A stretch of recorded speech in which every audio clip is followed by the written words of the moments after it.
بسم اللہ الرحمن الرحیم۔ آج کی روزی میسر ہو تو پھر کل کی فکر کرنا عیب ہے۔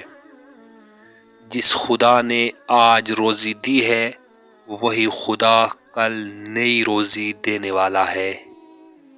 بے وفا دوست اور بے دین لوگوں سے کنارہ کشی کرو اور دینی امور میں معاون بننے والے مخلص اوفیاء کو دوست رکھو۔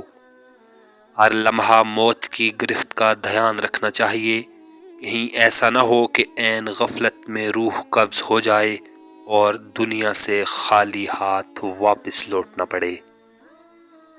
کون و مکان کی ایک ایک چیز سوچنے والوں کے سامنے اللہ تعالیٰ کی توحید کو بیان کرتی ہے۔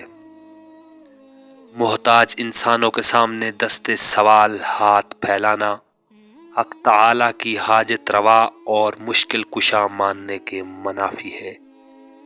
گمراہ اور خواہشات کی پیروی کرنے والوں کے ساتھ صحبت رکھنے میں بہت زیادہ نقصان ہے، ان سے بچو۔ عقل مند آدمی وہ ہے جو عزت نفس کا خیال کر کے عزت و وقار میں اضافہ کرنے والے اعمال کا پابند بنے، اور بے وقوف ہے وہ آدمی جو اپنے ہی ہاتھوں اپنی ذات کو ہلاکتی اور رسوائی میں مبتلا کر دے۔